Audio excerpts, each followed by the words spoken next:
মারা গেলেন সঙ্গীত শিল্পী হাসান আবিদুর রেজা জুয়েল।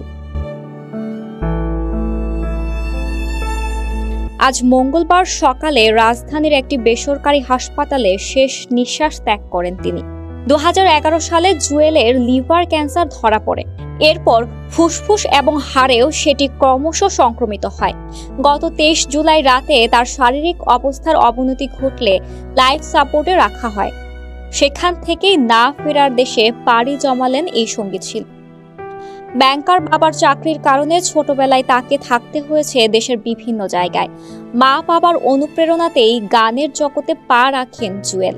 প্রথম শ্রেণীতে পড়ার সময় প্রতিবেশী একজনের কাছে গান শিখেছিলেন, আর মঞ্চে প্রথম গান করেছিলেন তখন তিনি পড়েন 4র্থ শ্রেণীতে।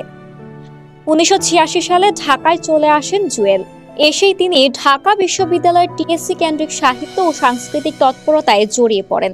জুয়েল একই সঙ্গে সঙ্গীত শিল্পী, টেলিভিশন অনুষ্ঠান নির্মাতা ও ইভেন্ট ম্যানেজমেন্টের সঙ্গে যুক্ত ছিলেন। কারণ হিসেবে তিনি এক সাক্ষাৎকারে বলেছিলেন, আর্থিক ও মনের কথা বিবেচনা করে তিনি তার পেশাকে 2 ভাগে ভাগ করে নিয়েছেন। গান করতেন হৃদয়ের টানে। শিল্পী জুয়েল গায়ক হিসেবে পরিচিত হতেও পছন্দ করতেন, তাই গান করার সময় যাতে আর্থিক টানাপোড়েনে পড়তে না হয় সেজন্যই আরেকটি পেশা বেছে নিয়েছিলেন। 56 বছর বয়সেই না ফেরার দেশে পাড়ি জমানো জুয়েলের জন্ম 1968 সালের 29 সেপ্টেম্বর। জুয়েলের জানাজা ও দাফন নিয়ে পারিবারিক সিদ্ধান্তের কথা জানিয়ে শিল্পীর মেজ ভাই মহিবুর রেজা রুবেল বলেন, আজ বাদ আসর জুয়েলের জানাজা হবে গুলশানের আজাদ মসজিদে। সন্ধ্যার পর বনানী কবরস্থানে হবে দাফন।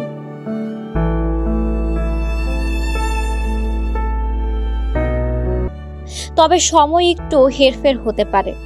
90-এর দশকে ব্যান্ড সঙ্গীত যখন তুমুল আলোচনায়, তখন ব্যতিক্রমী কণ্ঠ নিয়ে হাজির হন হাসান আবিদুর রেজা জুয়েল। আয়ুব বাচ্চুর সুরে প্রথম অ্যালবাম কুয়াশা প্রহর প্রকাশিত হয় 1993 সালে। প্রথম অ্যালবামে সাড়া ফেলেন জুয়েল। এরপর একে একে প্রকাশিত হয় এক বিকেলে, আমার কাছে অন্ধকার, একটি মানুষ, দেখা হবে না, বেশি কিছু নয়, বেদনা শুধুই বেদনা, ফিরতি পথে, দরজা খোলা বাড়ি এবং এমন কেন হলো। 10টি একক অ্যালবামের মধ্যে সবচেয়ে বেশি জনপ্রিয়তা পেয়েছে এক বিকেলে অ্যালবামটি। এটি প্রকাশের পর তার নাম হয়ে যায় এক বিকেলের জুয়েল। জুয়েলের চলে যাওয়ার মধ্য দিয়ে দেশের সঙ্গীত জগতের এক সফল অধ্যায়ের সমাপ্তি ঘটলেও তিনি তার ভক্তদের মধ্যে রয়ে যাবেন অনন্তকাল তার গানের মধ্য দিয়ে।